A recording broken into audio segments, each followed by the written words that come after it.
Hello, honorable members of the clan. So welcome to my YouTube channel, and I apologize that I'm coming looking all drappy like this. I forgot to put on a fresh top. But anyways, we are already here. Guys, listen to this. I hope South Africans are not going to blame me for this. We need to take a decision to establish a new Johannesburg city, or do we repair the current Johannesburg city?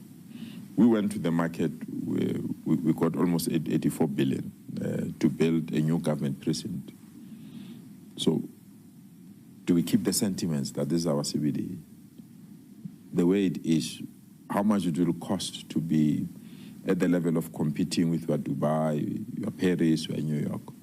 Or do we have to swallow our pride and say, follow the example of Waterfall in Midrand, just establish a new city just outside Johannesburg, with the necessary infrastructure that is new, with the necessary transport mode that is accessible, with the necessary new buildings that will allow us to move with times like artificial intelligence.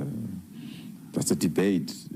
So I know you want... you, but if that were the case, what then happens to the currency? Exactly. I'm saying that's a debate we South Africans have to enter it, because if we do it as government alone, will be damned. If we don't do it, we are currently damned that the situation is out of control.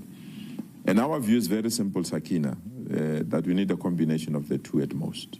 We have to develop a new Johannesburg, where there is law and order, and Johannesburg that can be the real Johannesburg and compete with the world. We have to let go of the things that made Johannesburg to be Johannesburg.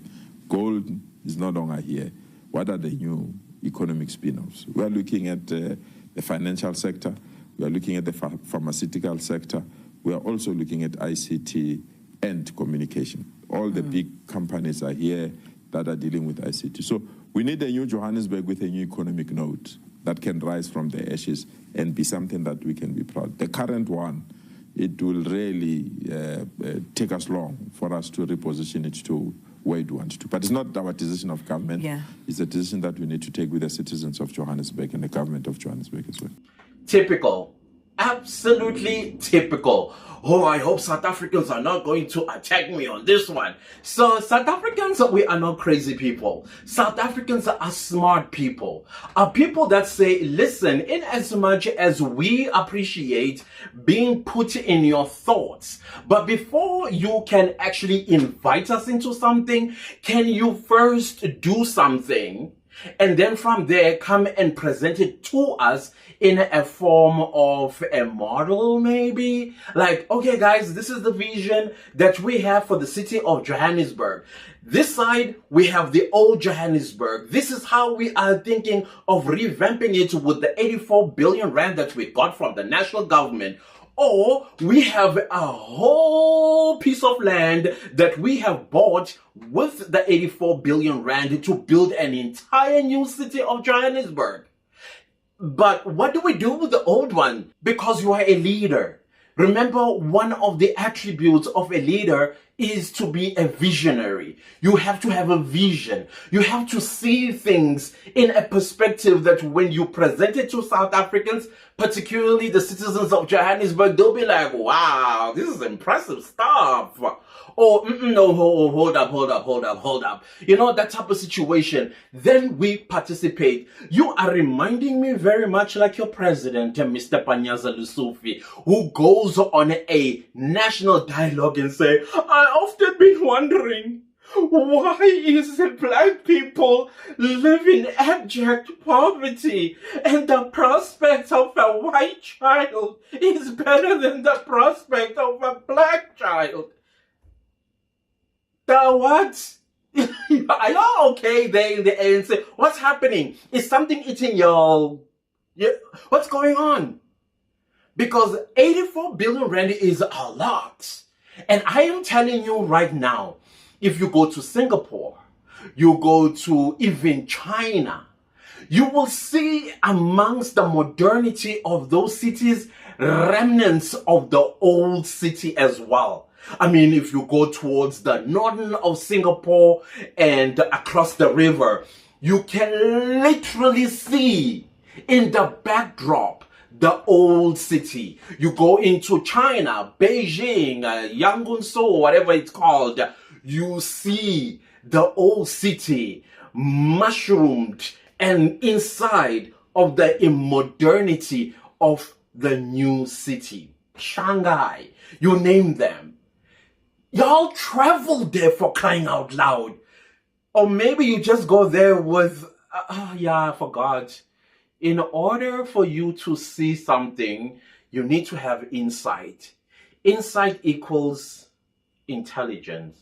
You have to be intelligent to be able to see things, not the way they are. You know, they say, nothing is the way they seem. You think you are looking at the star, but it couldn't be.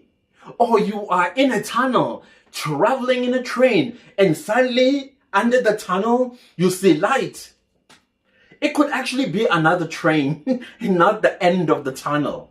You see what I'm trying to say here, Mr. Panyaza Lusufi? You do not have a vision. That is why, number one, you are terrified of the people you are supposed to be leading. And number two, you have no vision. And that is why the people that you are leading are going to be on your case, like I am right now.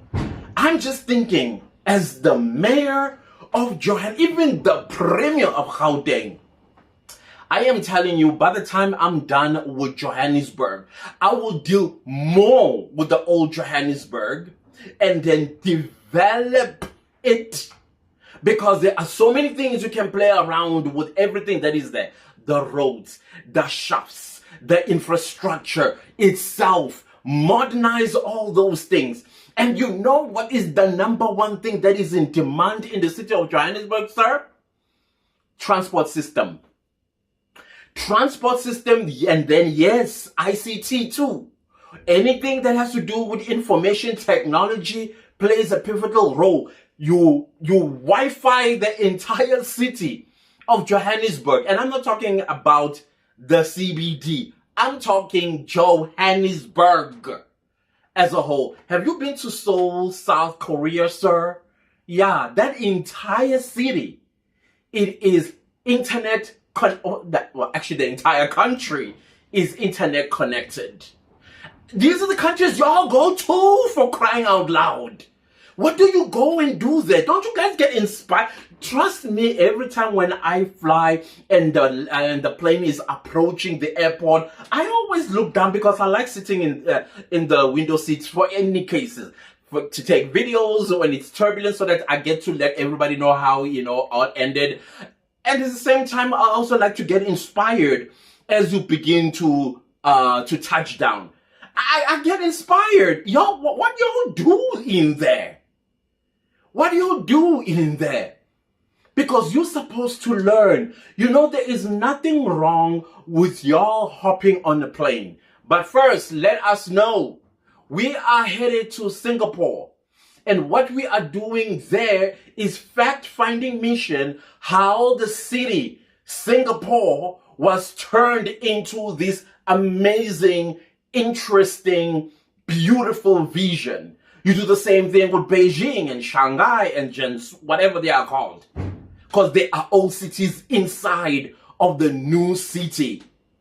All you have to do is know, okay, here we are going to focus heavily on, again, I will tell you, transportation and ICT, extremely important things in the city of Johannesburg. And yes, jobs. But here is the interesting thing about you trying to outsmart us, Mr. Panyaza Lusufi.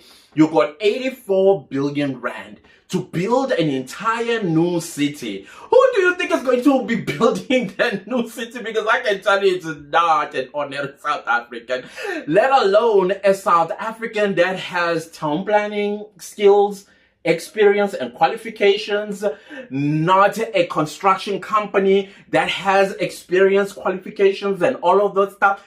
And the workers themselves are not going to be South African. Let's call a spade here, sir. South Africans are not going to be allowed by your very comrades that are going to be busy unaliving each other for the tenders to build these so new skyscrapers that are going to fall on us few years down the line.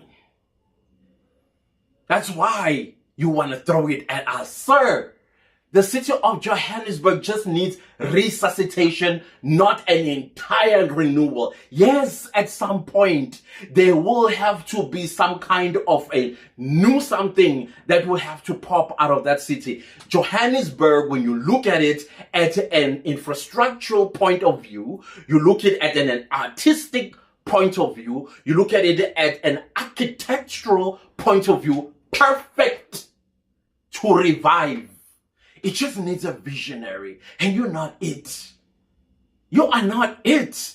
And I am telling you, every other person that's going to take over that city after 2026 local government elections, if it's not me, it's going to be a visionless person. Will take that 84 billion rand because they have absolute no idea what to do with all that money.